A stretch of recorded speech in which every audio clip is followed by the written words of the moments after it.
Friends, welcome and thank you for joining us for interview number 5 with Mark Turi. And as people are rolling into the chat here, I just want to show you real quick before we introduce him, for those that don't know who he is, what we've already covered in the previous 4 interviews. So here's the channel. And if you go to the main page, all the playlists are here. SPTV Live, those are Scientology podcasts, Thursday at 2 p.m., Backflash Friday, etc. Right? And here is the last interview under SPTV Live that we did with Mark.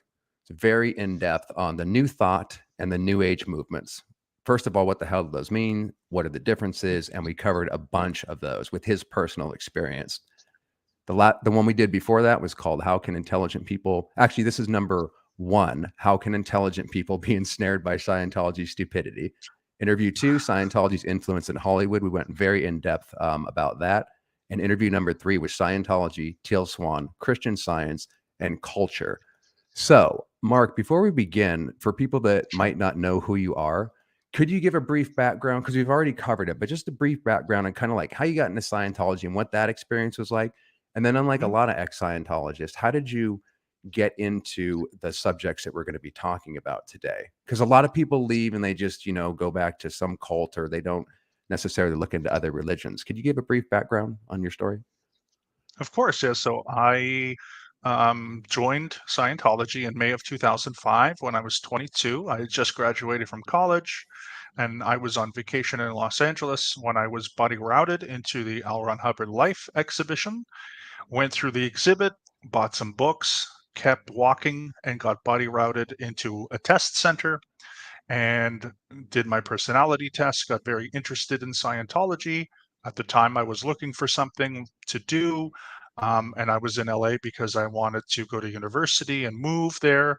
However, by the time I got back to Toronto, which is where I'm originally from, I started courses and my life kind of went on a different trajectory where I would end up being on staff, joining staff in Berlin, Germany in May of 2007 until February 2008. And then I was a staff member in the San Francisco Day Org from March to May 2008. In May 2008, which would be 3 years after I joined, I left Scientology and became very interested into knowing what had happened and why I fell for this sort of hypnotic magic trick, I guess, what we call Scientology, and just devoured books on many, many different subjects, including religious studies, comparative religious studies, philosophy of religion, and became interested in all these different kinds of concepts and groups. Especially when I moved to Los Angeles in May of 2009, left there in I moved there in January of 2009. I left in the summer of 2011. I was studying community college. So I also, for example, studied classes that had to do with religion and philosophy. And that sparked my interest, from the past 10 plus years on kind of compiling some of the things that we're going to learn today. And the big reason was because I just became more interested. I knew that Scientology wasn't unique, but that it had some unique experiences within it that people are kind of subjective to. And I wanted to try to bring that into a larger context. And so it's mainly a hobby for me, but I've also done, quite a bit of reading and studying sort of on my own. So a lot of this stuff Yes. you can find if you take college level, university level, religious studies classes, philosophy classes, and so forth. But again, I mostly compiled it just as an interest. Thank you for that background. And by the way, Yeah. guys, disclaimer, we're not converting anybody to religion or anything. We talk about everything on this channel. And this guy's an encyclopedia of information, as espoused in his previous interview. So what we're going to be talking about are theological stances and non-theistic philosophies. But since that's such a huge subject, we're going to do at least 2 parts, and we're going to try to get through the theological stances first, and then we'll cover the other ones like atheism and stuff. But I think you're in for a treat because this is going to be fascinating. I know I'm going to learn a lot, man. So let me pull up the There's a lot. first slide. Yeah, I know. And thanks for Yeah, thanks for coming on and sharing with us of and doing course, your homework here, because this is really technical, shall we say. of Because course. I mean, there's so many Yeah, different gods and such. And I mean, you could choose anything. And if you ask anybody in any religion, Mark, right, they're going to say they know and they have the one true God. So it can get very, yeah, not only complicated, but I almost entitled this uh, this segment and controversial look at, because It everybody's can going to be. fight over this shit. So no fighting in the comments. Oh, but also, guys, Yeah. please, if you have any personal experience or you do want to share your ideas, thoughts, and beliefs, please do interact. I'll pull up the comments and I can throw them at Mark as we go. So, floor is yours, my friend. What are we going to start Yeah. with? So basically, the definitions that I'm referring to are dictionary definitions or textbook definitions that I got from books, also from some parts of the internet, whether it's Merriam-Webster's English dictionary or philosophy websites, and it's compiled. So what that also means is that some people in your own life have probably read books about different subjects, philosophy, and so forth. They might have different definitions. They might have more pragmatic definitions. They might have more popular or colloquial definitions, meaning the words that we use between people that is not really an academics kind of thing. But I am using like the official academic kind of definitions, which are in some ways more complicated, which I know not everybody likes, but I think the details within these definitions are more precise and they're more exact, even if they're more complicated. I find sometimes colloquial definitions are just informal, and so it can be very difficult to really know what people are talking about if we both have two different, definitions of the same word. And so this is why this is more like, so we're all kind of on the same page. And But the and that is first that is concept, one of the things you sorry to interrupt, but that is one of the things that you carried over from Scientology. No, I mean we must yeah, I define know. everything, otherwise we lose the debate at the beginning. Sorry to interrupt, man. I know, but it's a holdover, I guess. But at the same time, you don't I'm have to just go fucking with into you. dictionaries. We're not clearing Uh, your words, exactly. and it might also sound like semantics to some people, which is fine. If that's No, too much or whatever, you guys can ignore it. But I try not to argue semantics, but um, we'll see amen. what happens. Yeah, Um, exactly. but the first thing we have to do is, because we're talking about like theological stances and theism, is we got to sort of know what we're talking about. And at least according to, again, philosophy textbooks, theology textbooks, and actual dictionary definition, the word theism is a little bit more complicated than just believing in any kind of God, which seems to be more pragmatic and more colloquial. But we can see here from the slide, which is that theism is the belief in a god or gods. And that god or gods will interact with the universe and are personal. And this is really a key point when we talk about theism, is that gods are personal, which means that they or it, right, God or gods, can hear our prayers, and then they may, for example, control some aspects of our destiny. So you might hear me talk about personal God or gods versus non-personal God and gods, and that's literally the difference. So a theism is the idea that there's something, there's some kind of God. Usually, for example, gods have some kind of form or some kind of body. They hear our prayers, or it hears our prayers, he hears our prayers, whatever you want to say, and then decides, I guess, what kind of intervention they're going to have in the universe, and who's going to win the Super Bowl, and who's going to marry whom, and all this kind of thing. So that's really what theism is. That's just sort of the broad definition. But of course, like everything else, there are different subtypes, and there are different groupings and subgroupings of what theism is. And it comes to, well, how many gods are there? So that's the next question. So if God or gods exist, then if they're interactive, if they have a body, if they're, in heaven or whatever, how many are there? So we've probably heard these terms multiple times. The first three kind of big groupings just have to do with how many. So the first, of course, is monotheism. And most of us have probably grown up with or been exposed to, especially growing up in North America and Western Europe. Again, I don't know where everyone is from. Perhaps you didn't grow up in a society or culture that had been a majority of people been in a monotheistic religion. But of course, mono means one, and theism means God, right? So monotheism means the answer to that question of how many gods are there they say there's one. And it's a very simple kind of thing here. Monotheism is the belief in the existence of one deity, so meaning one God, one deity, or in the oneness or uniqueness of God. And these sort of separate definitions, or these sort of secondary definitions, are also very important, because yes, it is the idea that there is one God, but that one God is has contained oneness and uniqueness, which goes back to the idea of that one God being personal, and again having the form. And again, it's most of what we think when we think of God Like is Jesus, would at Jesus least be in an a Christian. example? Would Jesus Well, be an example, Mark? in a Trinity, yes, because remember, I think in the Trinity, Father, Son, and Holy Yeah. Spirit are all a part of God, So does that so that they're doesn't all kind necessarily of. does that qualify as monotheism?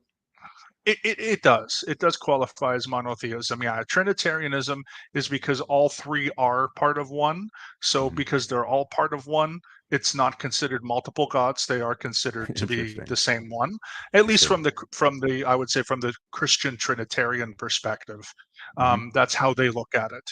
Um, and so that is probably, again, that's majority of Catholics, majority of I see. Protestants, and Orthodox Christians, which are the majority of Christians worldwide. So most people that have had some relationship, meaning growing up with some kind of religion in North America, in Western Europe, South America, etc., where Catholicism, Protestantism, and the Orthodox churches have reached, then monotheism is going to be really probably the first theological stance that most people in those cultures have learned about, regardless of whether they even learned about the actual definition.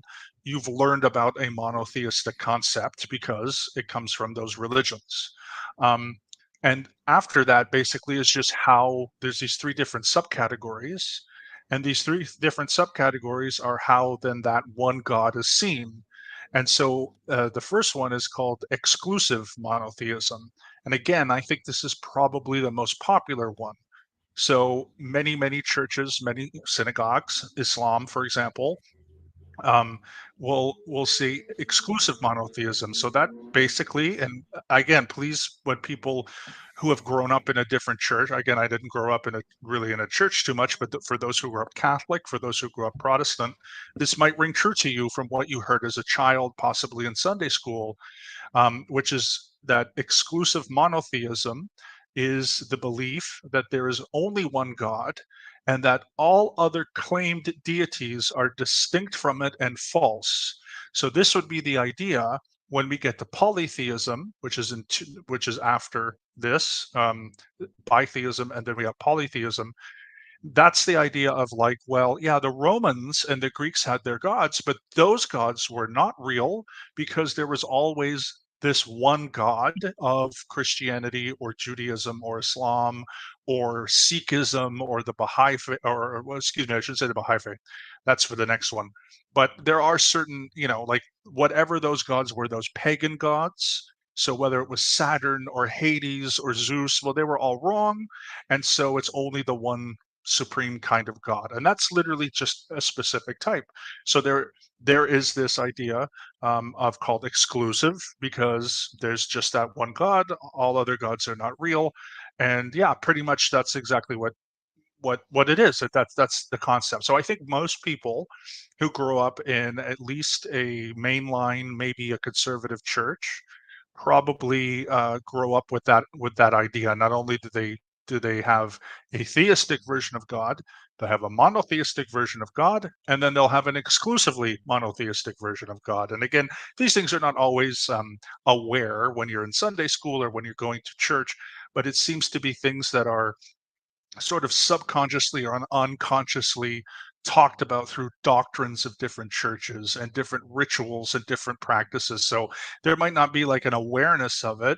That's more like a third party thing where someone has come in and looked at those beliefs and labeled them differently. But be aware that just because these terms might not have been used inside of a church, it doesn't necessarily mean that particular group doesn't practice these things. It's just that someone else has defined it. So even if you go to different churches, you're not going to necessarily say, um, Are you okay? Are you monotheist? Okay, are you exclusive monotheist? Like people probably won't even pick that up, but in their actions and in their doctrines and in their faith, they will express it. So it's not verbal. It's only verbal now, of course, from the third party of philosophers and people coming out and actually defining it differently. So, but that definitely is probably the most popular on how people are raised, especially in the U.S. Good breakdown, man. And by the way, poet, Yeah, wasn't George Carlin an atheist? I was I think surprised to he hear that he was. was an Yeah, atheist, right? And yeah, I mean, he says my God has a bigger dick than your God. End of debate, right? it's That solves it. I think that he was exactly. taught this line reminds me of when he was talking about war in one of his you fan of George Yeah, Carlin at all? I I have love some George Carlin. Yeah, profound stuff to say. I think he was yeah, talking about war, and he described war as a bunch of males where they're shooting off, rockets that look like a penis, saying, "My dick is yeah, bigger than your dick." No, my dick is bigger than your dick. It's just absolutely true. It just describes the lunacy of so much of. Uh, anyways, so thanks for the George Carlin spin yeah. off there. Okay, so we'll go to the next slide. I mean, did you cover everything Well, that you wanted to cover here? no, because there's two more. After Okay. this is inclusive monotheism. So now Hmm. this is something that we find in the Baha'i faith, and we would Okay. also probably find them in more mainline and liberal churches and synagogues. So this is the opposite, right? So this idea of inclusive monotheism is the belief that there is only one deity, but that all other claimed deities are just different names. So it can get a little bit new age, but it's mostly like what's called a liberal Christian or a liberal Jewish idea, which is okay. Yes, humans before monotheism had many gods. They had Zeus, they had fire gods, they had gods for the wind and goddesses too, and fertile gods and goddesses and whatever. But the idea is that all of those ideas of God were really just an expression of one God. So it's a bit more of, not saying that those gods are wrong, or that those gods are false. What they're saying is that those gods were simply people's attempt to understand one God. So even though they had many gods and they may have been like very individualized, in the end they were really just human representations of the one God that the religion would agree with. And so I would think that this would be more appropriate, let's say, to more liberal religions, especially liberal Christianity, liberal Christian churches, who wouldn't necessarily say that, oh well, all the Roman and Greek gods are just myths and they don't matter. They would actually say that they do, but that those things are just led humanity towards the idea of a monotheistic concept. So again, that's why it's called inclusive, because it means we can include other views of God as being a part of this one God. And the Baha'i faith Interesting. definitely takes this position. So it's, again, there's the idea that all those gods are false. This one says they're not. This one just Right. says that they were leading towards something, and the something was monotheism. So it's And almost like just real quick, they're, Mark, the Baha'i faith was covered in the previous interview in the New yeah, Thought and New Age movement, by the way. yes, That's that's very correct. That's interesting, correct. putting this into Because context. in that faith, for example, they believe that all the different prophets that they had, which I mentioned before, from all the Mhm. different religions, that they were all prophets from the same God. And so, even though they founded different religions and they had different concepts of God, it was all coming from the same God. I see. So, that would be an example of inclusive monotheism. And then the last one here, which is called monolatry. This is something, again, that's very interesting, because it says here this is the belief in the existence of many gods, but with the consistent worship of only one deity. That almost So seems I know contradictory. Yeah. it can, of course, but if you think about it, think about Mormonism, the Latter Day Mhm. Saints faith. Okay, so Yeah. according to them, our world, our Earth, has a holy, what they call a heavenly Father, Mhm. but if you're a really good Mormon, you get to go off to another planet to become a heavenly father of another planet. I know. So the idea would be, okay, we're only worshiping our earthly heavenly father, but Mhm. out there in the galaxy, there are multiple. heavenly fathers because they previously were good Mormons. That's so So the idea crazy, by the being way. That's there are so so many different crazy. there's so many different gods, but we're only choosing one to worship.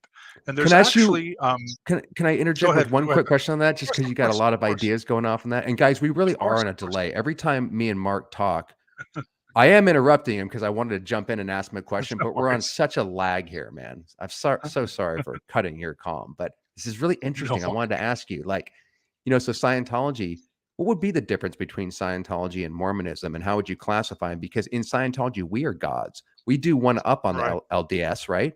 Because in the LDS, you get to own your own planet or something, if you pass their tests and you're a good little Mormon. But we own universes. We are God. We can Yeah. get up to the say. L. Ron Hubbard said he was a God creator. I think he saw Right. himself as God, and Lucifer to him was the one true God. And then he was a God maker. He would make us into gods. So where Mhm. would Scientology fit in reference to Mormonism? What you were just talking about? It doesn't Is there really any breakdown where you are literally it's God? really hard. It's really, really tough. I mean, when we get to our last slide, Doug, under the alternative views, there Hmm. will be one definition that fits Scientology a little bit, but the thing is, nothing really fits Scientology perfectly, as well as other religions. Because again, you can be monotheistic and be both exclusive or inclusive and be a Christian or Jewish or Muslim. And so nothing is ever going to fit into one category one time. Every different people have different ideas of what gods are or aren't, and so it's complicated. What I will say though is that in Scientology, right, uh, the eighth dynamic is not defined, and it's not even really important at all. It's really you in the end, right? It's really just a way of saying that you're God. So there is a belief, again, that we'll get to in the alternative views section, but it really isn't monolatry unless L. Ron Hubbard said that the Thetans were all gods, not just spiritual beings, but they were gods. And then, in addition, whatever the eighth dynamic was defined as a god. Then it would be similar to Mormonism, because we're not considered gods even as Thetans, and the eighth dynamic is not even really considered God. It's all very ambiguous. And so Scientology really it's a really troubling thing, because they don't believe in a theistic God for sure, but they're not really atheists as well, because they believe in spiritual beings, but those spiritual beings aren't gods. And so they walk this weird line of what really are they? And there really isn't one ism on this list that is going to define Scientology 100%. It might just be a little bit of different kinds of things, but it's not going to fit it. And that's actually what's interesting about Scientology, and why I think they kind of get the people who are a little bit spiritually seeking and a little bit more ambiguous, because they're advertising this uncertainty and that it's just whatever you want it to be, really, kind of thing. Of course, we know it's not. We know that it's very dogmatic. We know that they do have professed beliefs, but they really don't address God, and they don't address gods, and they say theta So instead of true. God or whatever. And So Thetan it's kind of is a Satan with a rigmarole. lisp. I think a lot of it was Exactly. loose. Well, I don't think I know a lot of it was Luciferian, and particularly like 95% Sure. is literally based on Crowley's text. If you get into Yeah, that, but so that's I think it right. was always tongue in cheek. With it's he was many things. He was kind of schizophrenic. He was a multiple personality himself, I believe. Yeah. And so one day he thought he was Messiah, Buddha reincarnate, and Mhm, the next day he mhm, thought he was Satan reincarnate. But I think that Luciferian philosophy is the one that got him all the money, that really mhm, hid Scientology, and I think that's the one he believed in. And he always had little ways of hinting at that, whether it was in the Philadelphia doctorate course when he was talking about the Prince of Darkness, and he cackles at the end of one of the lectures and says, "Who do you think I am?" And then there's the mhm. OT8 document where he says that Jesus is a PEDO, and it's just littered with stuff. Another one I was thinking Yeah. of is Satan is Thetan, or Thetan is Satan with the Mhm. lisp, and I don't think that's an accident either. Please carry on, my friend, and let me know The whenever only you need other to go to the next Sure. slide. What in just a moment. So monolatry is Sure. also another interesting concept, because in early Judaism, when the Hebrew peoples were founding the text and the scriptures, there were different groups of Jewish people. We had,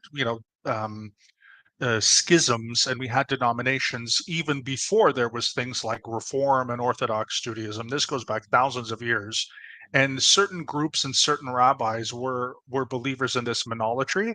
So because the people that they came from, which were the Canaanites, which were a Phoenician people, Phoenicians are very similar to the ancient Egyptians. Well, they had tons of gods as well. So did the Carthaginians. So did a lot of people around them. There were the group the Philistines. There were Greek-speaking peoples. So almost everyone in the Middle East before Judaism, and definitely before Islam, there was a lot of polytheism, which we'll get into in that section. However, there were ideas that okay, the Jews are going to have one God, but then Hmm. all the other polytheistic gods, maybe they do exist, but we are only going to choose the one God of the Hebrews. And so you can still feel that in some ways, even though, like Judaism is considered a monotheistic religion, it definitely has this monolatry history, which I think is, again, trying to adapt to the surroundings and trying to adapt to the people around them, where they're choosing one to be their god, but all these other gods from Egypt, from the Philistines, from the people who would become Arabs, and other Canaanite groups that were in the area, and non-Canaanite groups. I mean, there's so many different peoples that they had their own pantheon of gods, and we're just going to choose one for us. We're going to have our Hmm. Hebrew God, and everyone else can have kind of their own thing going on. So today, I don't necessarily think Judaism is really monolatry anymore, but at least many, many years ago it was, and it evolved from then. So Mormonism thinks that it's picking up on those things. They think they're kind of reconstructing those ideas, and that's how they have been able to make their heavenly father and their multiple heavenly fathers, because they think it actually comes from Judaism, which again it kind of does and kind of doesn't. So I just think that's kind of an interesting anecdote, just because monolatry has influenced um, not just the Mormon Church, but also very early Judaism. So, which is Very kind of cool, interesting. I think, Great and maybe breakdown, man. different. And yeah, and by the way, maybe different from again what people learn from church as well. I'm sure many people learned again this exclusive monotheism, and didn't really realize that like even some early Christians had monolatry as well. They were not necessarily willing to necessarily say that other gods couldn't exist. They were just sort of choosing one. So yeah, kind of an interesting thing, I think. Very interesting so far. Did we cover Yeah. Bitheism? Bitheism I'm covering now, and then we can go for the next slide. So See, I don't bitheism even know again how is to pronounce it. I don't even know how to, it's yeah, Bitheism? Okay. yeah. So But bi means two, and I'm so not now that again, what? retarded. Come on, Mark. Did I yawn or go? No, I Did have I? to define it. I'm just Mono playing with means you here. one, bi means two. I know. Yeah, I'm just playing. Um, but in some cultures, in some of these early Christian or pre-Christian, pre-Jewish cultures, especially around Persia and certain parts of like Central Asia and Western Asia, they had what's called bitheism. That just means the belief in two gods. So again, once people decided that they believed in a sort of theistic god or gods, how many gods were there? Monotheism says one, bitheism says two, and it's really just there are two gods. There are, and they could be broken down into one god is good, one god is Hmm. evil, one god represents light, one represents darkness, So and wouldn't then that also fall into one Christianity and stuff like that? again, Because we it's have Satan and the there. devil, and Satan was a fallen angel, right? Exactly. Lucifer. So if again, if it definitely this bitheism comes from an ancient Persian religion called Zoroastrianism, where Oh, they had two really? gods. And so Hmm. a lot of Zoroastrianism made its way into Judaism when the Persians, Right. which were one of the many, many, many groups that colonized and invaded the ancient kingdoms of like Judea and the Hebrew lands and whatever. Uh, So things like the resurrection, things like, again, having a Satan figure, mhm, an Armageddon, an end of the world, mhm. that doesn't come from Judaism, but Judaism got it from Zoroastrianism, I which see. means that it filtered into Christianity. So I resurrection of see. the dead, Armageddon, And then this idea of, again, having this good God, the God in heaven, Mhm. versus the duality of having the evil, not really God, but kind of is, Lucifer, Satan, below, is something that they had very similar to in Zoroastrianism. So the Jewish people, right, we didn't, certain groups that were around the time that Jesus was, teaching, and then his followers like Paul spread Christianity, they hooked onto it a little bit more than Jewish people did. We had our one God, and we didn't want to be bitheistic. We wanted it to be, in some cases, exclusively or inclusively, and also monolatry, but we were monotheists. And so when Christianity evolved, it created this story about Satan and the fallen angels and hell. Hell is not something we actually find in Judaism. The devil is not really also. They're kind of different.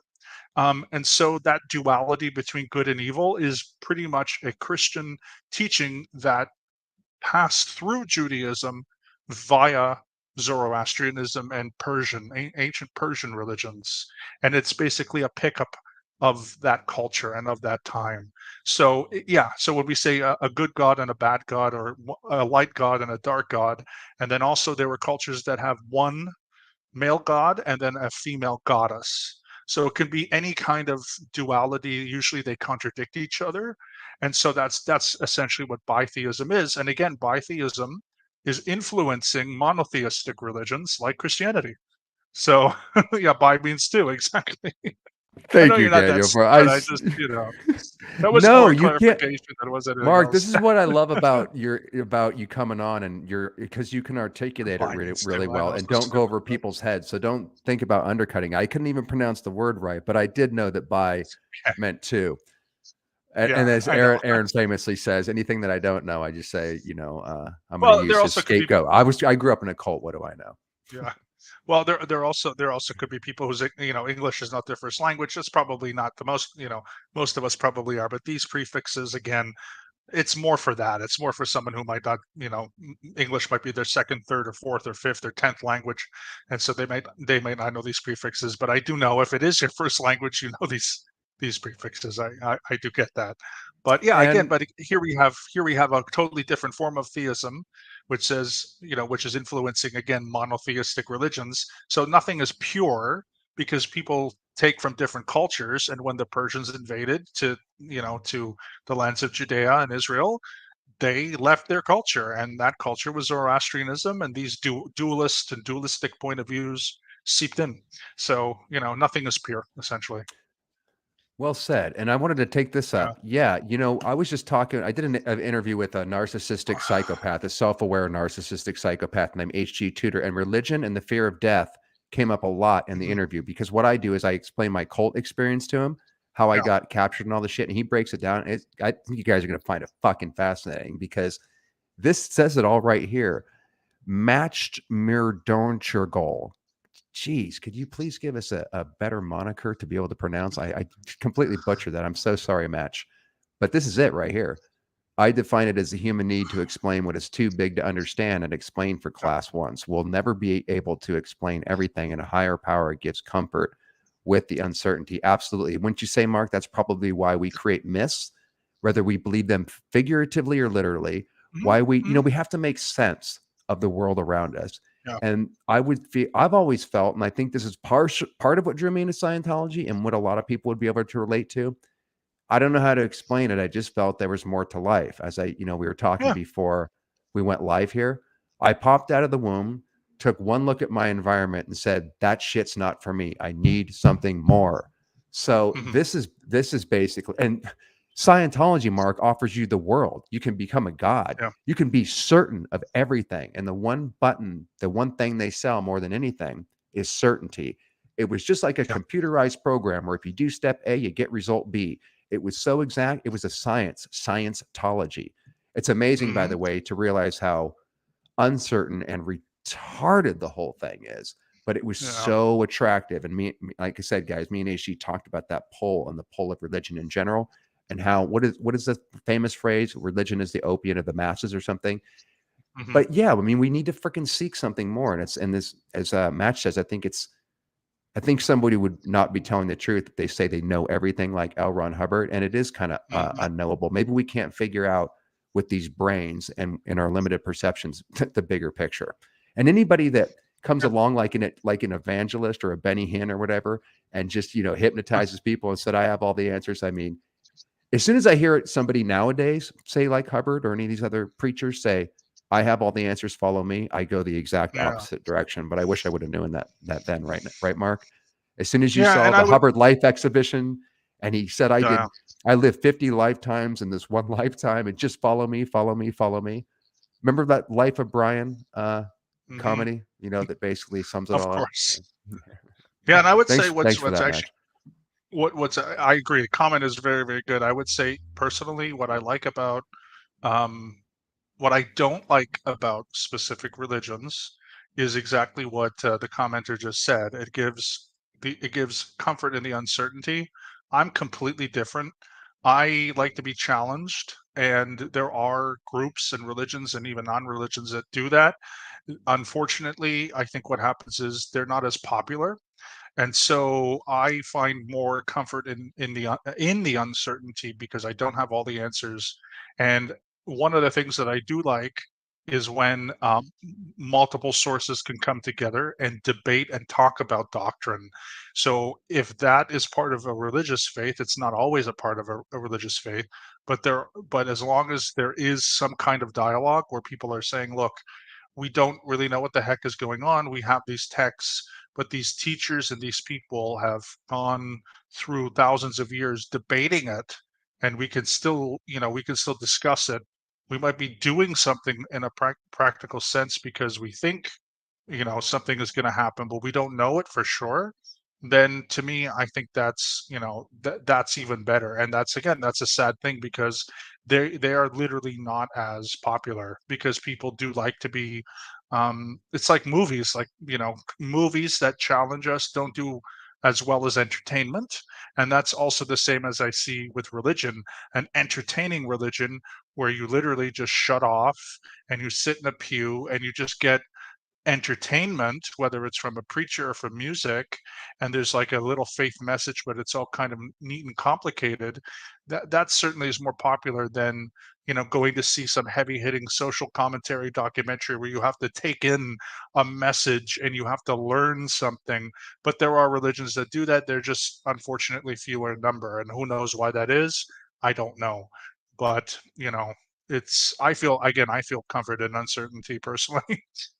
So That's the who one thing knows? I've leaned into. Good to hear, my brother, because Yeah, that's the one thing I leaned into after Scientology yeah, is to go the opposite, allow myself to be yeah, uncertain. And anybody coming out of a cult that has that certainty will know what a really the feeling of dread that you feel every day for a long time before you get some yeah. certainty, but the trap is, Mark, right? When we leave these cults or these religions or these groups and we have Mhm. we leave for whatever reason, it can leave a black hole or a dark hole wanting to, and it makes you even more susceptible perhaps to joining another religion. Or people would say atheism isn't a religion. I just find a religion as anything that, this is just my definition, about how anything that someone fervently believes in with certainty, and it can never be challenged, and they just know it, and in other words, it's unmovable. So atheism believes in what? I'm not even going to go there because I've gotten so many arguments with these people. But someone was bringing up Shelton, and didn't Chris Shelton? He went the atheist route, and I was just talking with somebody about that the other day. How it allowed, it allowed him to very quickly get out of Scientology. But to me, he espouses another belief system. I know he would take issue with that. And I know he would say that, if I can't, whatever his beliefs are. But, to me, it just seems like there's such a void when you leave. You have to have freaking something to join. And that's why it personally, man, it took me so freaking long. And why I like having you on the show too, to open up minds and to throw out all the different options, not to just, I don't want to just close my mind, but at the same time, I definitely wanted to make sure I didn't accidentally join another fervent belief system. You know what I mean? To fill that Yeah, hole yeah, I that understand. did I you go? personally, I spent about almost a decade in different kind of like atheist and humanist groups, and all I just say That's is it right. wasn't for me. I wasn't really interested in the people too much, and it's a varying spectrum. And when we get Hmm. into next That's next right. time when we get into defining non-theistic I can't philosophies. wait to talk about There, that, man. there are spectrums of different, more mild atheists and more hardcore ones, and You're I don't right. know. I didn't gel. I didn't mesh with them. So who cares? I mean, what I say. Maybe I'm wrong, but people form communities, and Yeah. they can also form echo chambers, and Hmm. if they're not careful, and there's really absolutely no um there's no like boundary. Like, you can create any group that you create, religious or non-religious, social, political, can get to that either benign or destructive end. It's not because you call yourself a certain group that makes you immune from becoming destructive. Like, even a group that believed that we were all free individuals can still be a cultic and a destructive group if taken That's what far we thought enough. with So Scientology. That's what we were told in exactly, Scientology we're itself, free that we're beings, free we're individuals. individuals, And another but point that you just it's still triggered, Mark. destructive. And that's to me, that's the whole thing. It doesn't matter what the Hmm. group is. It doesn't matter, like, the adjective in front Hmm. of the group. If the group is destructive, or at least benign, going towards destructive, that's the problem. So I don't care if it's religious, secular, political, social, philosophical. None of that matters. It's just, what are they doing? And yeah, Hmm. you find fundamentalists. I'll say you find fundamentalists, extremists, and fanatics everywhere, and it doesn't really matter, That's what true. That's true. the adjective is. Good point. You just triggered another thing that came up with that interview with HG about how Scientology was. Did I lose you? I mean, you look like you froze. It's a cool look, though, man. You got like a nice smile, and I I'll give you a second. It looks like you lost the internet connection, but he's still here. Guys, while he's coming back, the point that I was talking about is that in this interview the other day with HD, you brought up the idea that the way Scientology, some of these religions and cults can work is that the reason the manipulation is so powerful is because it can get you to make you think that you're making up your own ideas and your own thoughts when you're actually being guided and led there. And again, we go into detail on that interview. So Mark just messaged me, and he's definitely being put into ethics for this shit. Completely unacceptable. I mean, he just bails on the live. Are you kidding me?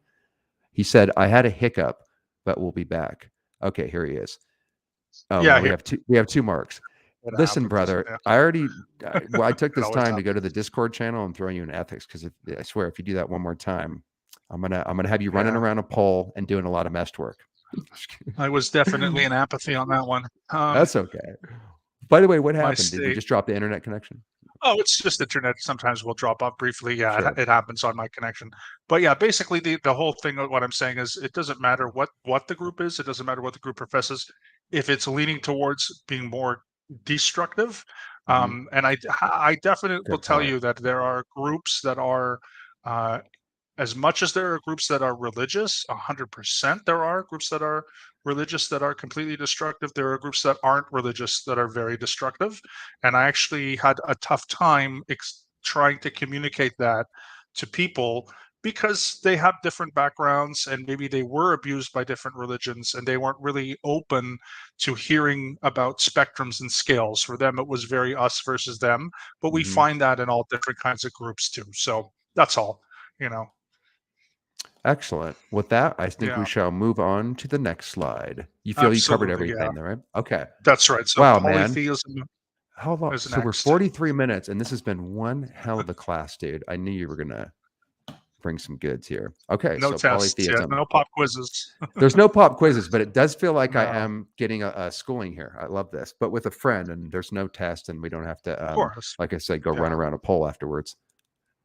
Well, you don't have to if you want to, of course. You Well, can. I just, rice and beans will be served after today's class, friends, but it's not a CR thing. yes. I just got to feed the people, please, man. Okay, so let me The see next here. one We have is, yeah, polytheism. And again, I'm going to give you one of my haha moments. Poly means please multiple. get out of town, sir. No, I know, but no, you never no. know. Again, Define it, please, if man. people don't speak English as their first language.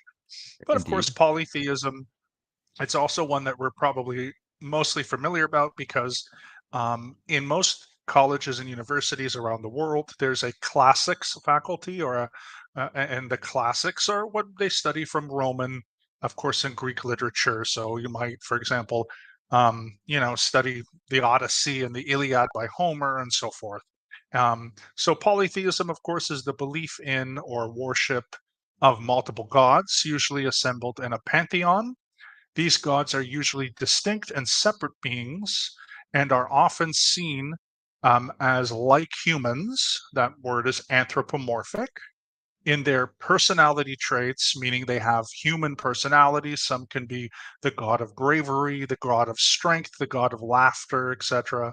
And then, of course, they might have powers, certain abilities, certain knowledge, and certain perceptions. And I think what's really interesting about polytheism is that a lot of people um, will look at monotheism and polytheism as being a very specific kind of anthropomorphic God. And in the next slide, and the slide after that one, we're going to look at non kind of anthropomorphic views of God. So I know that a lot of people will say, if it's God, then they have this idea that it has to be either one or multiple human like beings that live either in a cloud or on a mountain somewhere or in another dimension, but that's more of this idea of theism. There are alternative views and other views that don't have to do that, and they're still considered to be gods or God or whatever, because that word is just a word. It has multiple meanings. So the word God or gods don't necessarily mean one particular thing. They mean a multitude of things. And I think, again, because of our cultures, and I do think that this is a valid criticism and a valid point of some monotheism, which is that you have all these different pantheons of gods throughout the history. If you believe in one god, then you don't believe in thousands and thousands and thousands of other gods. And so some people who are atheists will say, well, I just believe in one god less than you, which is a pretty It's their valid argument, famous line. It's their famous line, but though. It's almost like they're themselves quoting from it's a kind of a, greatest quotes list or exactly. something. They say the same shit over and over. Exactly. And so it just depends. Then you can say, well, what if God is one? There's other things that you can respond to that. But again, what they're doing is they're taking both monotheism and polytheism and kind of squidging it together, which Hmm. again, who knows? Maybe they are right. And I just wanted to, give that sort of Fair enough. perspective. Very But fair of we you. have hard, again, the first sort of subtype there is we have hard polytheism, and this is the belief in many gods and goddesses, which appear as distinct and independent beings, often in conflict with one another. So polytheism, rather, excuse me, hard Hmm. polytheism is what we learn in Roman culture and Greek culture and ancient Interesting. Egyptian culture, and also pre-Christian European culture. So before Catholicism, not it wasn't just Roman Greece, but the Celtic people had gods, the Germanic people had gods, and there were also Slavic peoples had gods before they became Christians. So did Arabs, so did the Hungarians, so did Turkic peoples, so did almost all European, Asian, and Central Asian cultures until they found another world religion, for Hmm. example, Buddhism or Christianity or Judaism or Islam or whatever. So this is really, I think, when people think of polytheism, they think of those multiple human gods. They probably have been taught in school, and especially if they did take uh, uh, classes in a classics or lectures in a classics faculty, that's what you would Hmm. learn. That's what I So learned. that to Cool. me is also probably, other than exclusive monotheism, hard polytheism is probably the most known out of all the different forms of polytheism. So I just wanted to sort of put that in there because it's probably what most Excellent. people know. Hmm. Um, Excellent. After that, we have soft polytheism. So, of course, this is the belief in multiple gods and goddesses, which are manifestations or aspects of a single god rather than completely distinct from them. So, this could be, for example, something like Hinduism. Hinduism will also touch into in the next Okay. part or in the next subcategory. But if you think of Hinduism, and if you go back to the part 4 of our interview when we talked about New Age and New Thought groups, Hmm. we looked a little bit about the Hare Krishnas, which grow out of Hinduism. And I mentioned that in Hinduism, they have what's called Brahman and Brahman Right. is a transcendent type god, which again, I'm going to go into what that means in the next couple slides. Excellent. However, all the gods, which they don't even use the word gods in Hinduism because that's a Western interpretation, but all of the gods that you might know, whether it's Brahma, Vishnu, Shiva, Hanuman, Rama, so on and so on, Krishna, they're all literally a part of that one god. So they're not distinct. And that could be, for example, part of, soft polytheism. So their gods are all a part of this one bigger identity. And then henotheism, which also can relate to Hinduism, is What is that called, devotion Mark? to a. It's Heno? called I didn't. like I've never even heard of that henotheism. word. Yeah, Interesting.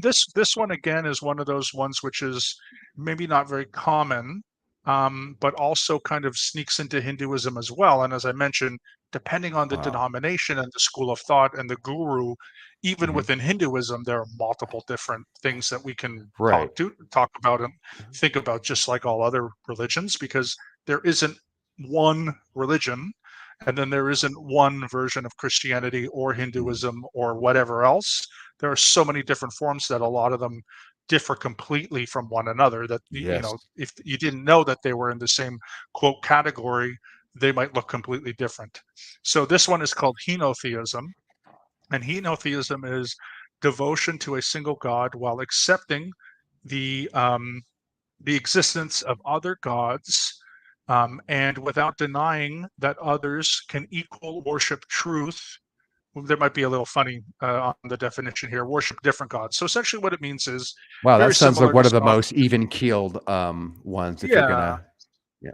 exactly. So for example, it's just again kind of like soft pantheism, Hmm. or soft polytheism, excuse me, where they're all kind of manifestations of one, and so on. So again, it's just another flavor where some people will believe, in Hinduism, for example, some people are connected to different gods, Hmm. and they might worship those gods not necessarily as the god, because that's a different concept, but they acknowledge the fact that they have multiple gods, but maybe some god, like their family chose to worship more than others. And that's basically what henotheism is. So in Hinduism, it's possible for people to, worship Vishnu, or Shiva or whatever. And that's kind of where it comes from. They sort of choose one kind of god or deity, Hmm. and they worship that, but they do not ignore that there are others as well. So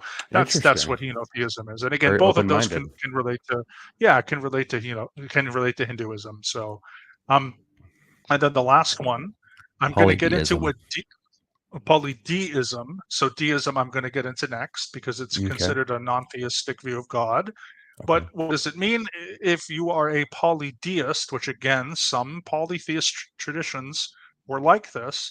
They believed in multiple impersonal gods. And an impersonal god or deity means that they have no interest in human affairs. They don't listen to prayers, they don't control destiny, but the idea is that there would be more than one of these gods that just don't intervene with our world. And it's a combination of, again, polytheism and deism. So we're also, by the way, this is what I would call a combination theology of different types. And there are also others that combine more than one. And as I said, like, it's also kind of complicated because um, you can not just have one view, but you can multiply and have, two different views kind of crunched together as well.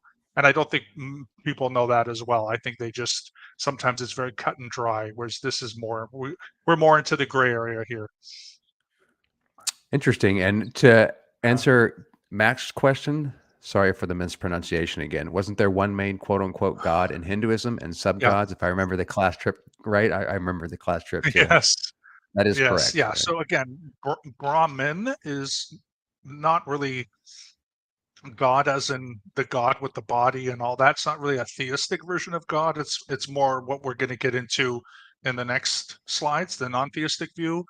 Okay. And I will get into and I will mention which one is closer to Brahmin, but that is the idea that they're not actually gods because they're not separated from that higher power. They're actually all just manifestations of the higher power. So it's either kind of soft polytheism or henotheism. So again, it's their Hinduism is not, for example, like the Greek and Roman cultures I in see. their kinds of polytheism. So yeah, it's a little different. And we do have an actual OT in the audience. Goldie Yes. somehow manages to superimpose herself in multiple chats all across the world and can somehow be 5 places at once. It's good to see you, Goldie. Thanks for I don't know how you do it, Hi, but Goldie. God, Hope you're doing well. quote unquote, God bless you. Appreciate it. The That's right. goddess Yeah, Goldie. Yeah, so it is a true OT that we are gifted with in the that's chat here. right. Okay, so I guess we'll hit the next one, my brother. You covered everything That's right. there. This is great. We're moving along because this is so dense what we're covering, but it actually Yeah. I figured it was gonna take forever to get through these things, but this is excellent. Okay, non-theistic views of God. Okay. Now So we're gonna what? be covering more non-theistic views. This is a separate That's right. than the part two, just to clarify. It's a little bit different. So in this case, when we're referring to non-theistic um, views of God, what we're talking about are views of God where God is not considered personal and not doesn't have a form and may or may not hear prayers. So that's what it means. So when we talk about in the next um, uh, video, meaning our part 6, we're going to talk about non-theistic religions and philosophies. In that definition, it means that there is no espoused belief in either a personal God or gods at all, which simply means that these philosophies either reject the existence of all gods and all deities, or they just don't talk about it. Their ideas and their philosophies don't involve a a space theistic point of view. Okay. In this case, however, I'm talking about impersonal gods or whatever, or views of God where God is not seen as a big giant man with a long beard who looks like a human who lives, somewhere on Earth. So we're talking about just different viewpoints that again God is not supernatural and all this kind of thing. So these um, forms of non-theistic points of view can still be part of mainstream world religions, and I'm going to mention a few, but it seems to be separate from at least many types of Christianity, although not always. So again, when most people they grew up with the monotheist, they grew up probably with an exclusive monotheistic view. This might be a little bit different, and so a lot of people will say that all of the views of God that I'm gonna go with in the next 1 2 3 slides, let's say, are all versions of atheism. But I would highly disagree, and I would hope that people would who think that would just have an open mind, because I'm going to kind of explain why I don't think that they're just all versions of atheism, because there is a popular belief that if it isn't a personal God who looks like a man who is supernatural, then that's the only view of God or nothing.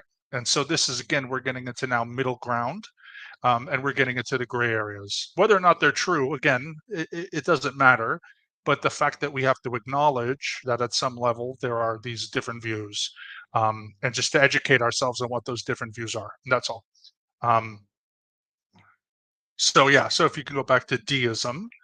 So deism is the belief that one God exists. So it is sometimes a part of monotheism in some ways. However, it differs from monotheism and theism because this God, the God of the deists, does not intervene in the world and does not intervene with human life or the laws of nature and the laws of the Interesting. universe. So Really? this would What be kind of God would this. that be? I mean, that almost doesn't Well, even it would. sound like it would fit the definition of a quote unquote God, right? Well, I always thought that God he is. was involved in the affairs of everything and everyone. Well, again, this is a different view. So this is a view that became popular in the 18th century during the European Enlightenment, and many of Mhm. America's founding fathers were deists. and held deistic belief. So they believed that God was more of a system of nature rather than something supernatural. They would believe that God didn't give any revelations, so that God was something we experience in nature rather than the supernatural. And so most of those individuals were called more classical deists. So again, this is the view that God is separate and distinct from the universe. So Hmm. essentially what you would think is God is some kind of entity or some kind of thing Somewhere that's else, just sort of out, yeah, sort of out there, created the universe, but then bailed. doesn't, He's got other doesn't shit really to do. care. Right. Exactly. Yeah. Yeah. So kind of an And that's uncaring, the idea. interesting, Yeah, not very motivated. Doesn't lazy, again doesn't lazy. I mean, doesn't he creates doesn't something care and who he wins takes the Super off. Bowl. Yeah. Okay. That's Could so be interesting, exactly. man. Kind of like a yeah, Impersonal. exactly. So an impersonal. So that means again doesn't hear prayers, doesn't answer prayers, doesn't has any effect in our destiny. And In modern time, what an arrogant ego thing, kind of maybe, to think that he does and that he's all here for us. yeah, And this maybe makes more sense. Yeah, he is off doing something else. He's not concerned with, if you want to win the lottery or if you need to make yeah. $100 to make the rent or whatever. Exactly. And so again, people who sort of put this together, that was their kind of thing. It was like if there's this big universe out there that's expanding every second of every day, why does God care about, who becomes the president and who somebody Exactly. marries Makes and sense. who wins the Super Bowl and who's going to win a war? If he's a And real so God, he would have yeah, much more loftier things to probably be working out, exactly. right? Exactly, and That's there's a just my big universe opinion. out there. He, Yeah, she, or exactly. it, or whatever it is, would also be creating more universes, and more Indeed. galaxies. And so who knows, right? Like, Yeah. it Who knows? doesn't give a shit about you. Is there something bigger going on? That's my kind of And God, that by the way, if there is one. That's my kind of God, because that wouldn't be a narcissist. To me, uh, a lot of gods are just described as narcissist, or people have yeah, narcissistic desires about what they expect of their God that might have more that's right, lofty endeavors, like I said, than making sure that your team wins a Super Bowl. right. And that's the classical. So God is separate. In modern Hmm. deism, is the view that God does not live in our universe, but may interact with it at some level. So that means Interesting. that God doesn't live among us, but there is these laws of physics and nature. So maybe every once in a while, God comes in to sort of rearrange, the universe, and then kind of leaves it after that. So it's kind of a semi-intervention, but they're not intervening with the world. They're just making sure the universe doesn't collapse in on itself, I guess. So that's Hmm. modern deism. Then we have neo-deism. Neo, of course, this is going to be another stupid thing, means new. It's the Greek word for new. So it's new deism. And these individuals in neo deism say that it's the view that God is not earth centric. So again, God doesn't care necessarily about the earth, but rather whatever the first cause of evolution and the Big Bang was, they believe that it wasn't an accident. There had to have been a first cause, and then that is what God did. So Right. God snapped his fingers, or God said poof, and that's what God is. Let there be Beyond that, light, God, and there was. Let there be visible light, exactly, and bam, we can see, and the universe can be exactly, decoded. and that's all it is. And then at least that way, there might not be some inherent or intrinsic spiritual meaning behind Big Bang, but something must have started Hmm. it. And so instead of it just being nothing and an accident, at least the idea is, well, it was something, it was some kind of god or And Mark, deity or something or being that came in and snapped their fingers or whatever. real quick, Mark, is that generally what an atheist would believe in the Big Bang? And humanists, is that kind of what Well, they, or is that it's not vary? I was just just curious. well, no, you can believe in evolution and Big Bang and be an atheist or not. Okay, that's That's more science. That doesn't have really any to do. If you are a young Earth creationist or a creationist, mhm. meaning you believe that God created the universe, whether it was in 6 days, 6,000 years ago, or it was a longer period of time, Probably and a that's the longer difference period of time. between well, that's the difference between old Earth and young Earth creationism. Yeah, So young Earth I says see. 6 days, 6 years ago. Old Earth says the 6 days could be longer periods. Who knows, right? But it's the Mhm. idea is if God created the universe, That's the opposition to evolution and the Big Bang. So I see. it's not exclusively atheistic, but I would say that, and there are atheists who may or may not believe that too. I would say people that probably follow what we might call skepticism or humanism would probably believe that. But I, as someone who's Jewish and in a conservative Jewish movement, also believe in evolution and the Big Bang, because that's good science. It doesn't really matter. I can put my these stories from 5,000 years ago aside, because the people back then were just trying to figure it out, and they didn't have good science. And so we have good science today. And I don't particularly think, as someone who doesn't literally take those stories as gospel truth, that we can fit modern science into that kind of perspective. So that's just yeah, that's just the thing. So it's not, again, it's not exclusively like someone has to believe in that, but that just seems to be the best science that we have today, and that could change in the future. We don't know. Yeah, exactly. And by the way, for those of us just joining, what's up? What's up, Alex? And the reason why you might not get notifications, brother, I mean, all sorts of weird things happen on the YouTube channel. People get unsubscribed. I know that that's true because I have another channel that I created, and it always unsubscribes me every week. So, guys, if you're getting Mm. unsubbed or you're not getting notifications, the best I can say is just check the channel, make sure you're not unsubscribed, and turn on the bell and the notifications, and that's the best chance. But I know Alex. Probably already did that. So it is what it is, brother. Good to see you, by the way. Good to see you, And Alex. We're all doing good. I also feel like he's maybe just trying to make an excuse here because, he's the mod or whatever. And he's just trying to save face. So I'll talk to you later and we might put you in ethics in the Discord, my friend. That's where we send everybody. Did we cover, And what we that's needed just to? the last one. The Mhm. last one is just called spiritual deism.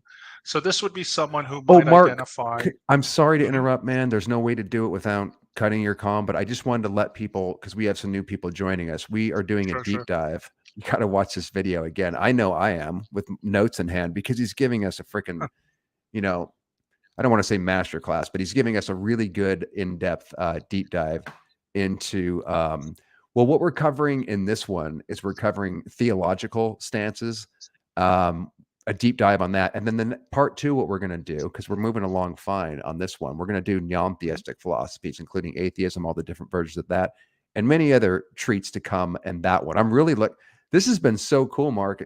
I can't wait until we get into the other part too. Because in the chat, we got some people, espousing what their ideas are and beliefs. I really want to see Cool. what the Yeah. opposite's going to be when we get into I'm the other slant. But please continue, man. Yeah. Sorry to Of interrupt. course.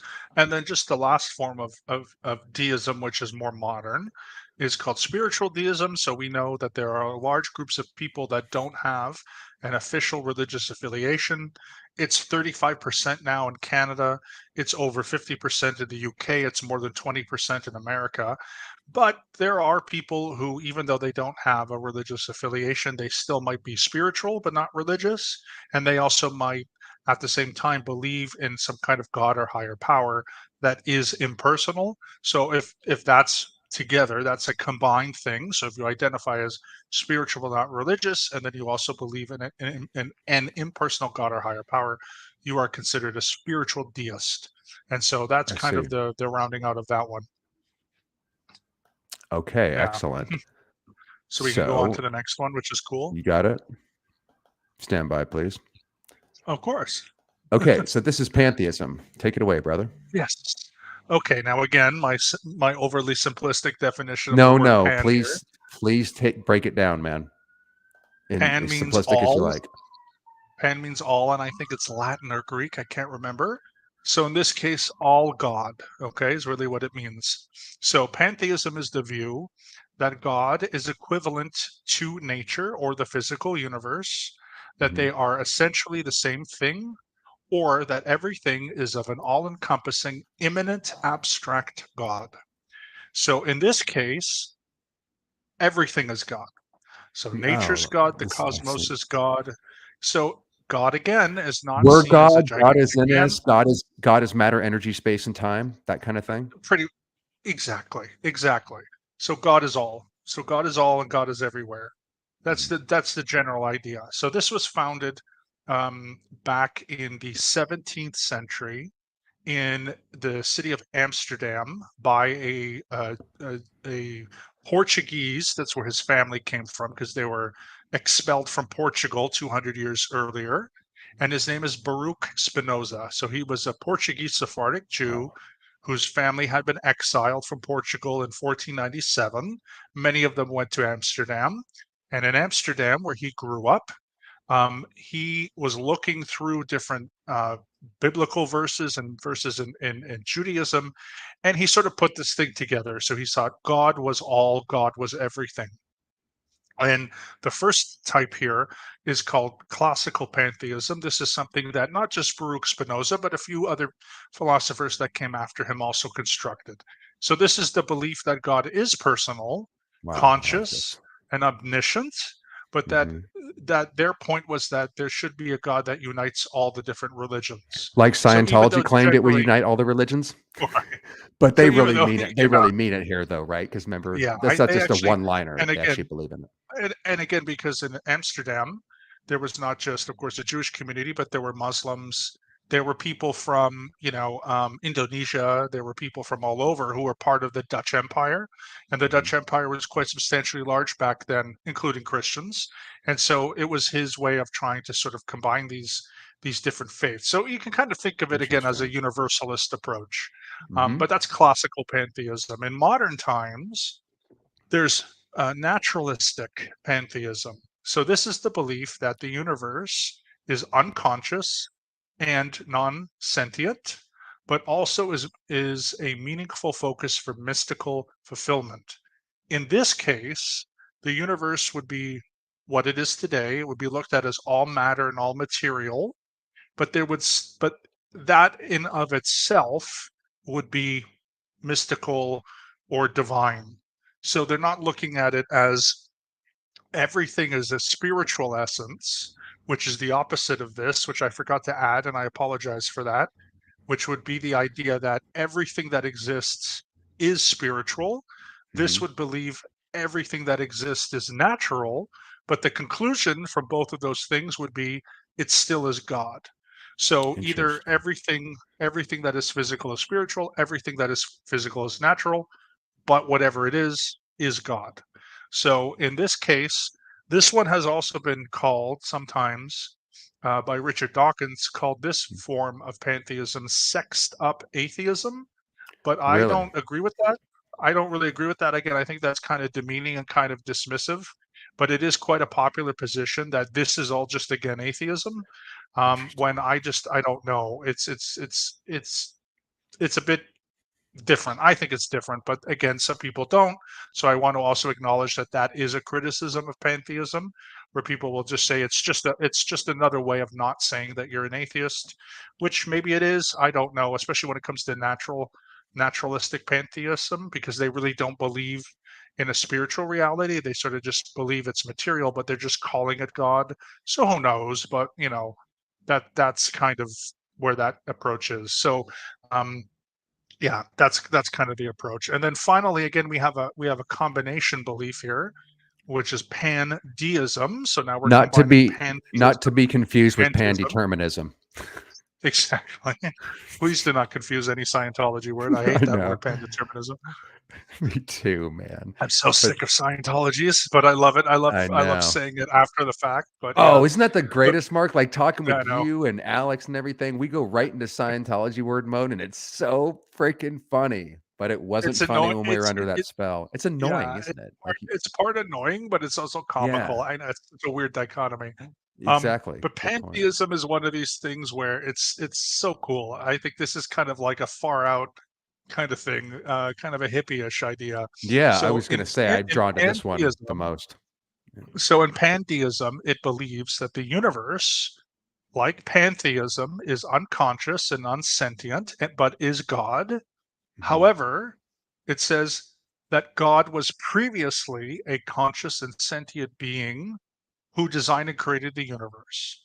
So then that God, the deist God, became the universe, which is now unconscious and Right. non-sentient. So instead Right. of having I've deism, heard this. deism is this one thing. Let's call it like a ball. Let's call that God. and then the universe is separate. So in this case, God, when he creates the universe, is the Big Bang. It kind of expands and becomes it. So this is kind of a very Mhm. psychedelic, I think, kind of alternative kind of belief that I'm ready to makes drop you kind acid of right think now about and it. convert to this, brother. Yeah, that one, So definitely rings pandeism. true.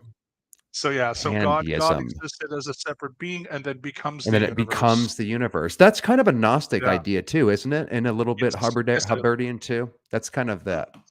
It reminds me a Actually, little is bit a of little bit Scientology. Hubbardian. A Mhm. little bit, yeah, not A precisely, but lit not it's kind totally, of but there. you just Yeah. reminded me that that's a kind of an Yeah, idea because that he had. if we think of how in Scientology you have the seventh dynamic, the spiritual Mhm, universe, the Thetans mhm. in the seventh dynamic creates the sixth dynamic, and they Right. trap themselves in it. Right, So so they kinda become the they're still unconscious separate. field of it. Yeah. Yeah, exactly. So they're like almost like how actually I would call this, and this might blow your mind, is Scientology is polypantheistic because multiple Mhm. impersonal thetans Right. became the universe. Right, made the universe, Because if you became look it. at exactly, because if you look at the thetans as separate beings like they do Yeah. in polytheism, Uh-huh. then that's exactly what they did. So now they're combining three Wow. things, which again is kind of a Hubbard really outdid them all. yeah, Like, if you wanted to I do the know. greatest sell give someone the most power and the most heady experience, you can't outdo what you just described. That's funny that you say Exactly. that because I didn't that's true. That's what the philosophy would be. Yeah. Because we were all the Thetans and us were gods, and we Polypantheism. created universes. And according to That's Hubbard, right. which is kind of the Gnostic idea that this is a prison planet and we Yeah, forgot who we are. We forgot our power to create universes, and then we are gods. absolutely. And then I don't believe in this, by the way, anymore. But God, it was such an ego boost. Even one outdoing the Mormons, right, Mark? Like, because we didn't just That's right. get a planet afterwards. We freaking create planets and universes, yo. You know what I That's mean? it. That's Hell it. yeah. Exactly. This makes me want to go back to So Scientology. I don't even have to believe it. I just want to fucking pretend that's true again. That was you know what it felt like, Mark? It felt like being in a Dungeons and Dragons adventure game or some fantasy world yeah, where I yeah. think subconsciously I knew it wasn't really true, but it was so enticing. And the idea that you could postulate, think with your mind, and create things, that you could have universes. That's There right. was no limits in Scientology. That was super attractive to my young mind, man. Let me tell you. It's like being And I Superman as a kid. And my dad and was I doing played the Superman I've powers, next door. He's yeah. doing the OT levels. And as a kid, thought my dad could read my mind and blow up buildings with a single thought. Like I really thought these things. And growing up as a kid, it was like being in a Batman movie or something. Anyway, Well, yeah, sorry. I was gonna say too I was gonna say I've been playing D&D for 20, 30 years or something, It's a and you great actually get game. to create your deities in that too, so it's Right. kinda cool. Right. And you can be the dungeon master and be the god above all gods and Yeah, determine how the game that's right. goes. But yeah, it's fucking cool, Yeah, a man. lot of control. Exactly. I would always be the dungeon master. But you also had to have the most know-how in that frickin' game. So we That's covered right, yeah. pandeism. Mhm. So before I move on to the next one, did we cover that or did you We want can to say move anything on. else? Okay. We've covered it, yeah. So the Pantheism next one again. here is called panentheism, Oh. and it is a dualistic approach. So this is the belief that the physical universe is joined to God. So in that case, it's pantheism. However, it also stresses that God is greater than the universe, so it transcends the universe as well. So this is why it's dualistic because it's just two parts. And I would say personally, when we look at the Hindu version of Brahman, and also when we look at the the conservative Jewish, Hasidic Jewish, and the Islamic faith, including Sikhism, and also probably part of the Baha'i faith. This is probably the closest theology to some of those groups. It's not going to be 100%, but if we look at the way Allah and Hashem and the different kind of gods are looked at in those religions, this is probably one of the closest ones. It's not the closest one, but the idea is again, God is not a man. In Islam, God can still hear your prayer. So there's a little overlapping, of course, with monotheism. It still is a sense of monotheism because there is one. However, this one thing has two parts. And so the idea is that like God is everywhere, So God is in all people, God is in our breath, God is in, the nature and in our actions, but God then is in there's that also dog something shit that on the lawn. It's exactly. everything, right? Yeah, exactly. It's true. And then there's also the part that transcends it.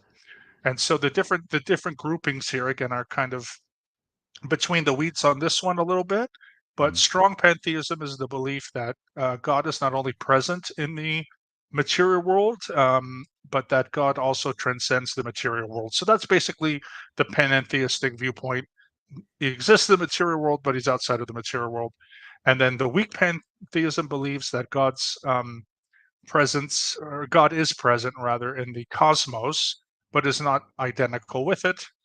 And then Identical with it. Okay.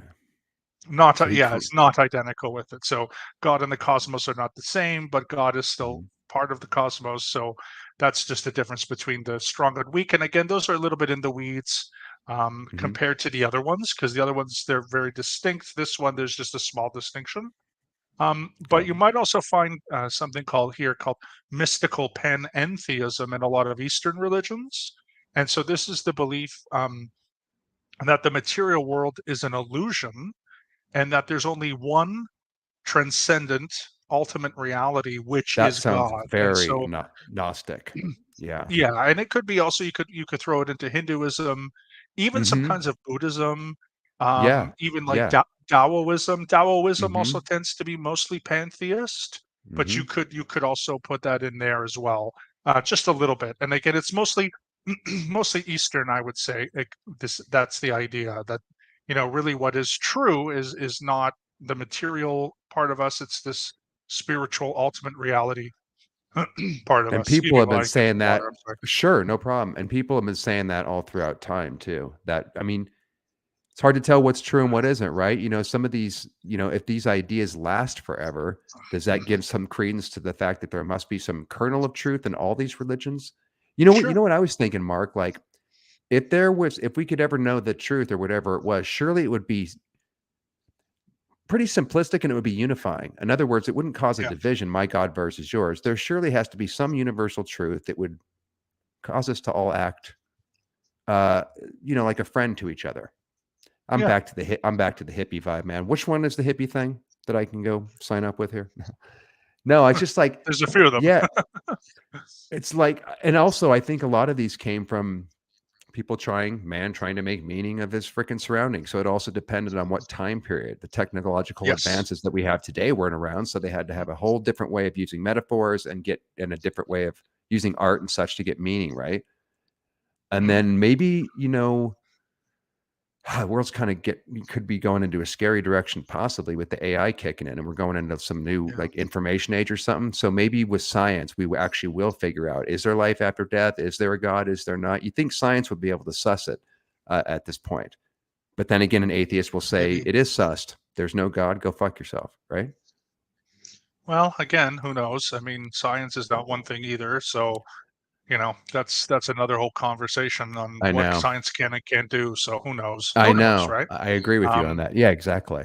because if science is just about the natural world, then it really shouldn't hold any metaphysical positions. It should be completely agnostic. Exactly. But It then, is. I don't but even think then it again, acknowledges metaphysical positions. It says metaphysics is that's bullshit in general, not really. doesn't it? Yeah. Not that it's bullshit, but it doesn't say anything. That's at least what I learned in science classes. I mean, that's what I Me learned in too. bio classes and Me too. In stuff high at school. university. So, but who knows? I don't know. They're all different perspectives. Um, Yeah. but the last one here, which combines panentheism and deism, so pan and deism, is the belief in a God who contains the whole universe, but who is also bigger than the universe, while also taking a hands-off approach to the maintenance of creation. And so basically, um, this one is more pertains to what indigenous spiritual teachings talk about the Great Spirit. So again, like God is the universe, God is bigger than the universe, but God doesn't interact with the universe. So it takes from the idea of pantheism and deism, or panentheism and deism. So imagine the panentheist dualistic God, but is also kind of impersonal. And again, that's what the Great Spirit is in many indigenous, First Nations, and Native American spirituality. So that would be their view of ultimate reality and higher power, would be Interesting. panentheistic. Yeah. And real And quick, so, yeah, Uma, we covered this at the beginning. He's not an expert. He's just a guy who, grew up in Scientology and happens to, clearly have filled his mind with a lot of knowledge, and he's just sharing it. He's not pushing anything on anybody. We're just having a class on different religious beliefs. So he's not pretending to be in the know, and his background was discussed earlier and in the previous 4 videos, FYI. that's right. Okay, Yep. so we covered that one. We're We go on we're to the moving next. right along here, brother.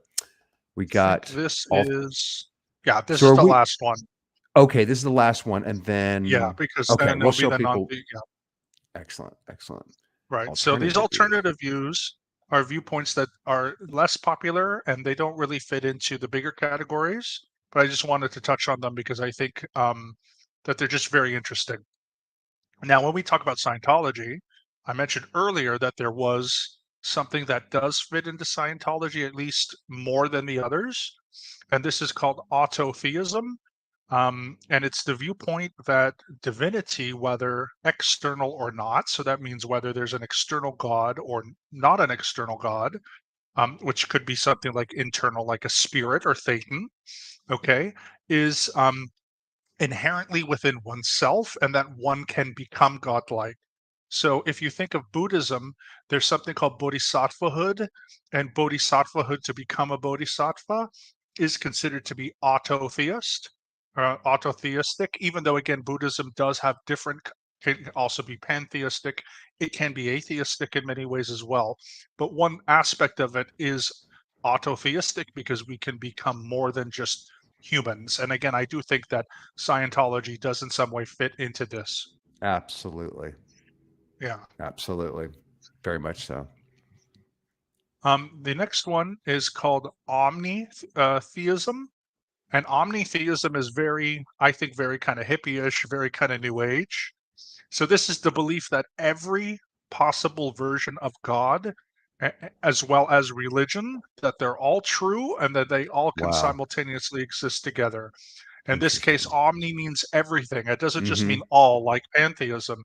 It means they believe in every god possible, every god that's ever been concocted of, and all religions. So they follow all How can religions and they they? believe in all gods. How can they have no discernment at all? Surely you'd have to have some discernment. You can't just believe everything is true. Again, That's it's sort super of one of hippie. those You got things. how Yeah. much weed do you have to smoke to come to this conclusion? Well, it's interesting. I didn't know of this until I read an article from the lead singer of the band Coldplay, Chris No. Martin.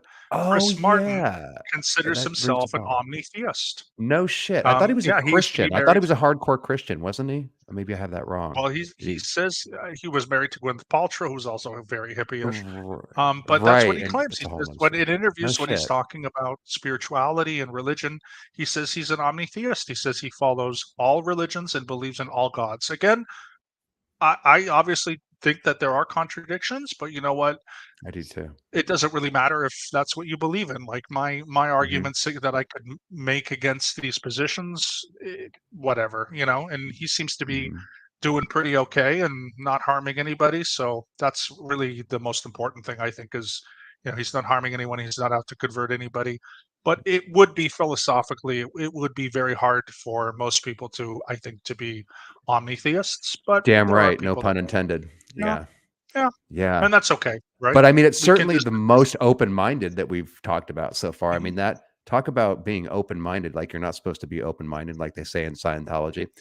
This is the most open-minded one of all. But also, it seems like you could be duped easily if you go around with this one because, like I said, there's no Yeah, discernment. Surely some information is incorrect, and you'd have to no, just like everything's true, all gods exist. And hey, you're a Christian, you're a Buddhist. Hey, I welcome thee. yeah, It would, very yeah, open. exactly. And you've got to draw the line somewhere, and you got to pick a side somewhere Yeah, sometimes. I But kind who of knows, agree with right? that. Yeah. The And next one, which Hannah is I second gen go hippie ahead. I'm here, sorry. Toke. Oh, I just wanted to say, and Hannah, I hope you're enjoying I the messed blunt up. this This was morning. the only one where I messed up the alphabetical order. But anyway, this Oh, next one god again is damn it, also Mark. I find I know just one with just one. It's going to haunt me for Oh, the let rest it of my days. slide. No. Mal. But this next one is called either maltheism or misotheism. The mal in this case stands for malice. So this is the belief that a god exists but is Mhm. evil. And strictly speaking, this term means hatred of God.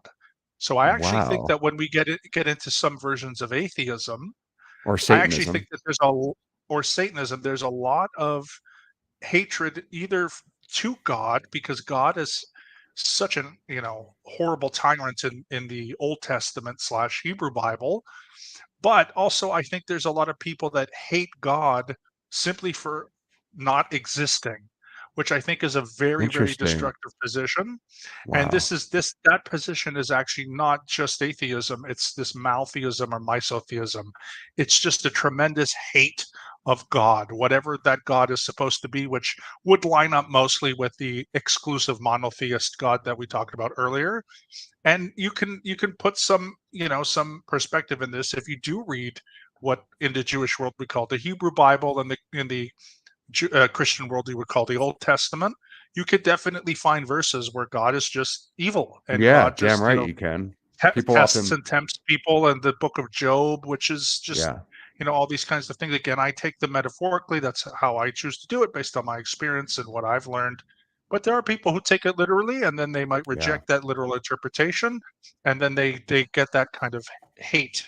And that's kind of yes. what maltheism or misotheism is. And again, it is an interesting position that you can acknowledge that God exists and then also hate God at the I same know time that and is think kind of a God is evil. paradox.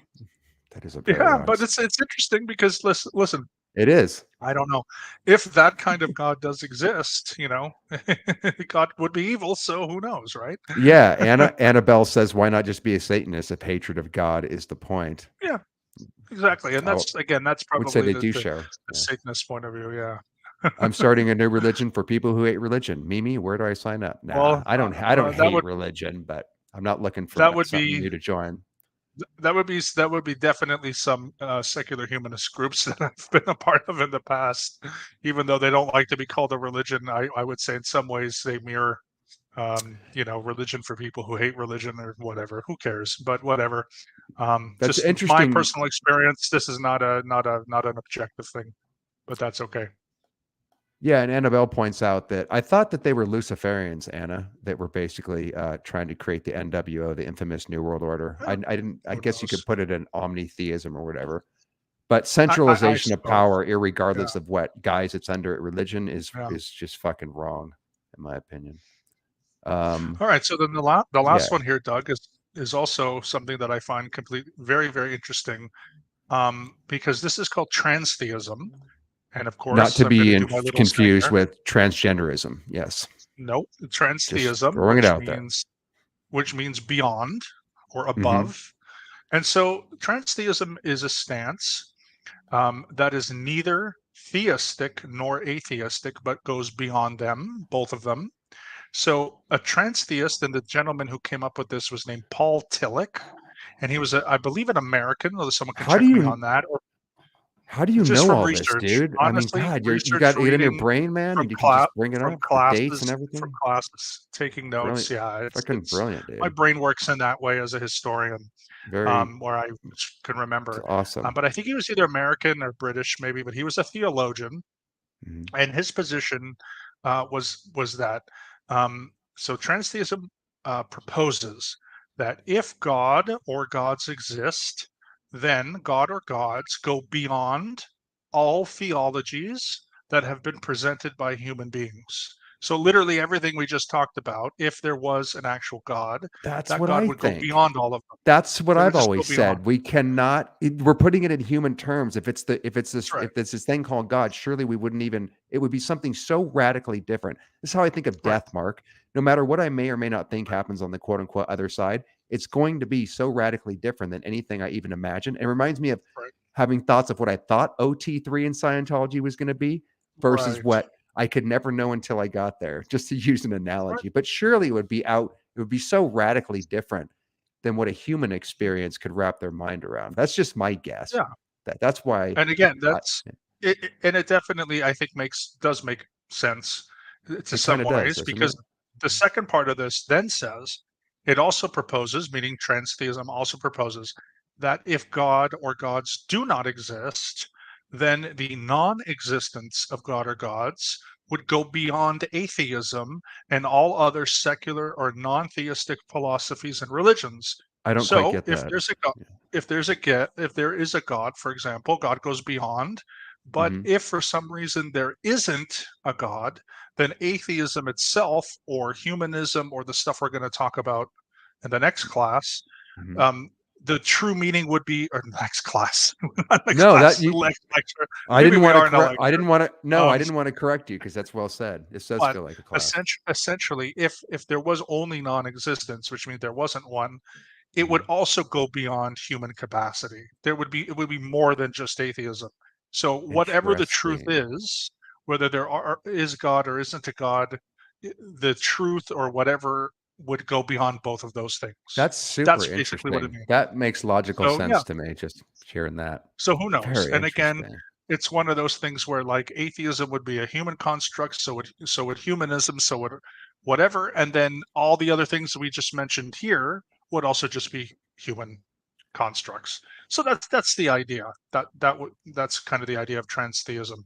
And so yeah, so those are the different varieties, and those are again Fascinating. things that I've learned in college and university level. I've read books about them. I've watched tons of videos on them, and I've just made a lot of notes, and then gone back to prepare. It took me about a week Thank, to prepare all this kind of stuff and moving dude, thank around you things. so much So for no, no, bringing no. this. I'm not saying that to get up on us, but No, I it's know you just did this your is just a homework, part of man. this is I just am a sure the part. Yeah, listeners appreciate it. I know Leda Veritas but does. yeah, She I calls do. you a liquid encyclopedia enlightenment. So much respect, my Yeah. love.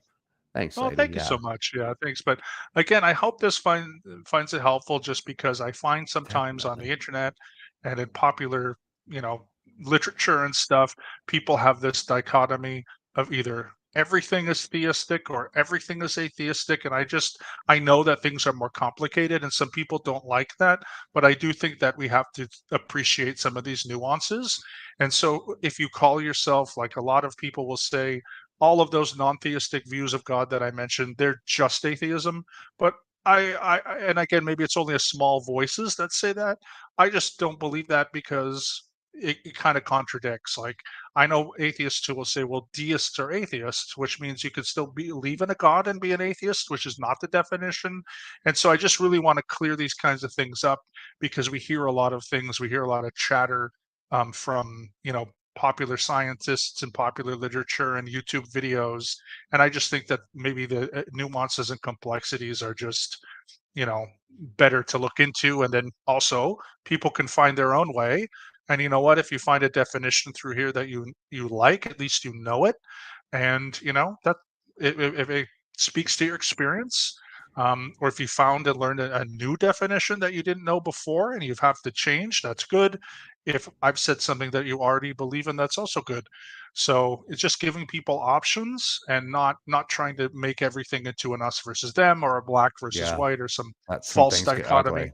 You Yeah, have options. We live in the real world, and if somebody doesn't want to accept because they only want two perspectives and you can only have two extreme perspectives, I just don't think that's helpful. And I agree, so man. between this and the next talk, we'll introduce everything, and then Well, people can make up their own minds. and what you just said is why I really appreciate you coming on, Mark, to Yeah, expand thank you. minds. Like you said, nobody's preaching here. It's just a very, Hmm. very interesting to have more viewpoints, especially me, coming out of Scientology. Yeah. Minus you, I wouldn't probably be interested in any of the stuff, but you held my attention, which is hard to do the entire time. And judging by the Well, thank chat, you. people really liked it too. And just to give you guys a quick Thanks, preview everyone. of thank you, man, for coming here and giving your time for free. You know, Oh, of what course. we're going to be just give you a preview of what we're going to be covering very briefly the next time. But these are the next slides we have. We're going to get into non-theistic religions, philosophies, and theological stances. I'm just going to flash these up real quick so you guys have to pause them when you go back to watch the video because I don't want to give it away. But anyways, that's going to be fascinating, especially after we laid the groundwork now, because Yeah, like I said, it's a lively chat, and I'll be interested to see some of these people what they have to say when we switch over to the other side. Guys, before we end off, absolutely. if you want to, it does help if you want to, if you comment after the video. Like I Sure. said, it seems people are getting unsubscribed and aren't getting notified. I think that's a YouTube thing in general. But if you want to help Yeah. out, you can always just drop a comment, even just to say comment. Also, if you have anything that you want the guests like Mark or Marcus from yesterday or Alex from the previous interview we did, if you want us to take up anything, we do read all the comments and we're more than willing to take up whatever's on your mind. So don't hesitate to drop some suggestions. If you want to support the channel, you can find a link in the description box to buy a coffee. You can become a member that has perks on the Discord channel, etc. If you need help getting out of Scientology, the Aftermath Foundation and all the relevant links you can always find in the description box of every video. Mark, my friend, I really do appreciate you coming here and sharing your Thank you, wisdom. Doug. It was really, really And fun and well, enlightening. And thank we'll you, and I we'll always do it again appreciate next the week if feedback. you want. Yeah, Sure. we might. Yeah. I mean, we have a bunch of stuff. We have Alex now, where we do it Thursdays at 2. Marcus Sawyer. We do Backflash Fridays, and we might have to create a Turi Tuesday, man, because you are a freaking encyclopedia, brother. I'm not making you I come have in open over the air. I'm just saying, we've done 5 parts now, and I'm very much looking forward to part 6. My friends, Well, if you need any confirmation, just put me on the e-meter and we'll see whether or not I'm actually okay. into it or not, because I know you could probably figure that out. Careful what you wish for. I was a class 2 auditor, and I will definitely take you up on that. Class Friends, 2, enjoy. That's that's not. ethics. Hey, man, that just doing class 0 OWs, took man. That's forever, your brother. OWs. So that took that. It's some training. It's not a class True. 12 like True. Karen, but I will definitely put you on the e-meter next time. Take care, guys. No worries.